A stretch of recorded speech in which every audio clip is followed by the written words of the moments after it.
여러분 안녕하세요. 반갑습니다.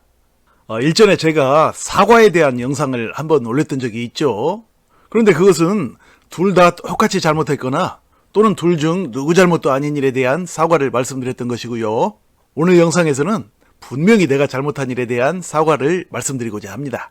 많은 사람들은 분명히 자기가 잘못했는데도 불구하고 뭐라고 사과해야 할지 방법을 몰라서 또는 상대가 사과를 안 받아주면 어쩌나 고민하다가 사과의 타이밍을 놓치는 바람에 일이 더 꼬여버리는 경우가 허다하죠.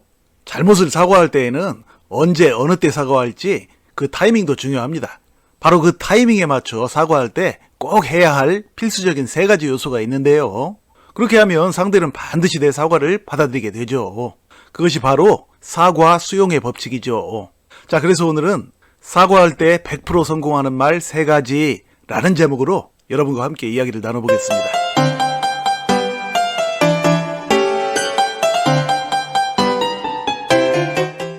사과를 언제 어느 타임에 해야 할지는 먼저 사과할 때 반드시 해야 할 말 3가지를 말씀드린 후에 바로 이어서 이야기하겠습니다.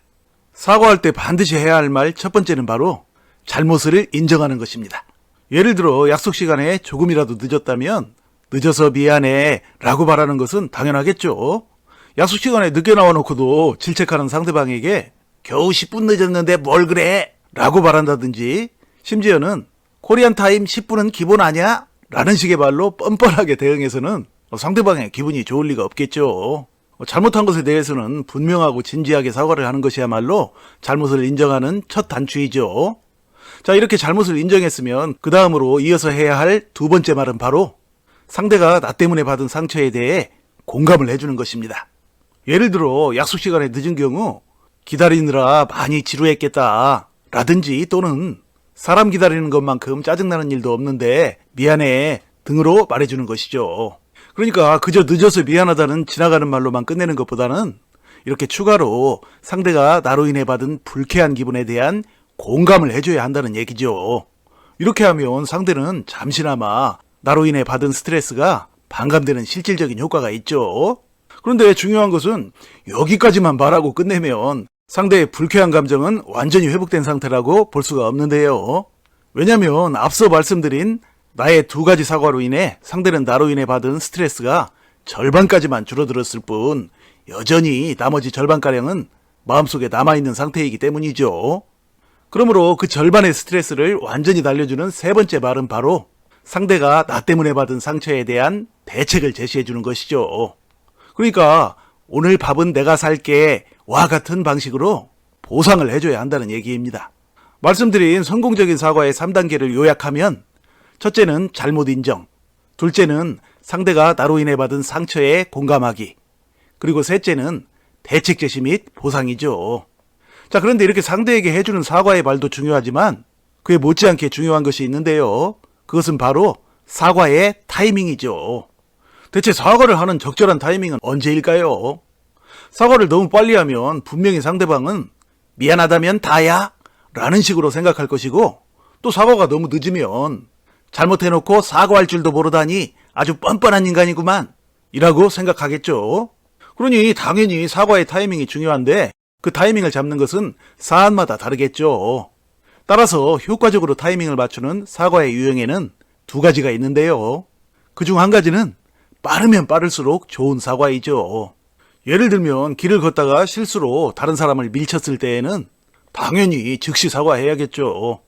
내 실수로 사람을 밀쳐놓고도 사과의 타이밍을 재다가는 그 사이에 그 사람으로부터 험한 꼴을 당할 수도 있으니 말입니다. 반면에 약간 늦게 해야 좋은 사과가 있는데요. 예를 들면 여러 사람이 모인 앞에서 농담을 하다가 엉겁결에 상대방이 밝히고 싶지 않은 이야기를 하여 좌중을 웃겼다든지, 또는 중요한 약속을 해놓고 피치 못할 급한 일이 있어서 약속 당일에 취소한 경우 등등이죠. 나중에 상대방은 그럴 수가 있느냐고 따지고 들겠죠. 그러면 바로 사과하지 말고 따지는 상대방의 이야기가 어느 정도 진행된 다음에 사과하는 것이 가장 효과적이죠. 세계적인 심리학자들이 밝힌 사과의 타이밍이 사과의 효과에 미치는 영향이라는 모의실험 자료를 보면 그것이 아주 잘 나와 있는데요. 그 내용을 보면 약속을 어긴 사람에게 나중에 상대방이 따지고 들 때 대화를 시작하자마자 즉시 사과하는 것, 그러니까 너무 빨리 사과하는 것은 오히려 역효과가 난다는 얘기입니다. 왜냐면 그것은 마치 따지는 상대방의 귀에 그래 알았으니까 그만 좀 하고 입 다물어 와 같은 입막음의 메시지로 들릴 수 있기 때문이죠. 따라서 상대는 이런 식의 성급한 사과를 마음속으로 받아들이질 않게 되죠. 그러나 조금 시간을 두고 상대방이 어느 정도 불만을 얘기하고 난 다음에 사과를 하게 되면 이야기는 완전히 달라지게 되는데요. 그 이유는 불만을 얘기하는 사람의 마음속에는 자신이 왜 화가 났는지 또 얼만큼 화가 났는지 그리고 그런 내 마음을 잘못한 사람이 충분히 이해하도록 만들어서 그로 인해 쌓인 스트레스를 풀고자 하는 욕구가 있기 때문이라고 합니다. 바로 이 욕구를 풀어주어야 상대는 비로소 사과를 받아들일 마음이 생긴다는 얘기인데요. 그 비결이 바로 불만을 어느 정도 들으면서 공감해준 후에 사과와 해명을 하는 것이죠. 이것이 바로 진정한 의미의 사과이며 100% 성공하는 사과의 법칙인 동시에 사과 수용의 법칙인 것이죠.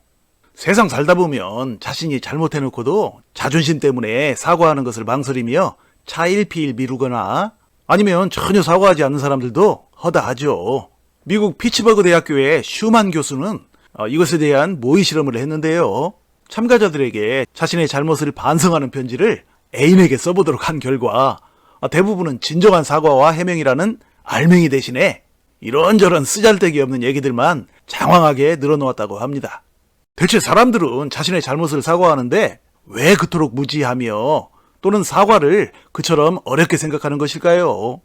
그 이유는 바로 남에게 제대로 용서받은 경험이 부족해서이죠. 그러니까 어릴 적에 부모에게 또는 선생님에게 잘못을 솔직하게 얘기했다가 되려 심하게 야단을 맞음으로써 결과적으로 순수하고 양심적인 자백이 자신의 약점으로 작용한 경험들이 원인일 가능성이 높다는 얘기죠. 그런 경험들이 아이가 자라나가면서 잘못을 해도 핑계를 대거나 아니면 거짓말로 이어지게 되고 마침내 성인이 되어서는 남에게 사과하는 것을 지는 것이라고 생각하게 되는 피해의식으로까지 자리잡게 된다는 얘기입니다. 그것이 바로 어린 시절부터 경험한 잘못된 학습 효과의 결과이죠. 그러니까 과거에 그랬던 것처럼 또다시 잘못을 고백해서 욕먹고 약점 잡히는 등의 지는 사람이 되느니 차라리 잘못했어도 사과 안 하고 넘어가는 편이 오히려 훨씬 더 큰 이득이 된다는 잘못된 사고방식이 자리잡게 된다는 얘기입니다.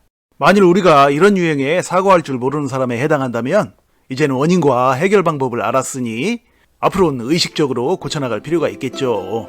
이렇게 사과의 적절한 타이밍과 더불어 진심 어린 세 가지 말들로 사과하는 것은 우리의 인간관계를 100% 성공으로 이끄는 멋진 활력소가 될 것입니다. 자, 이상으로 사과할 때 100% 성공하는 말 3가지에 대해서 알아보았습니다. 여러분 시청해 주셔서 감사드리고요. 늘 건강하시고 행복하세요. 고맙습니다.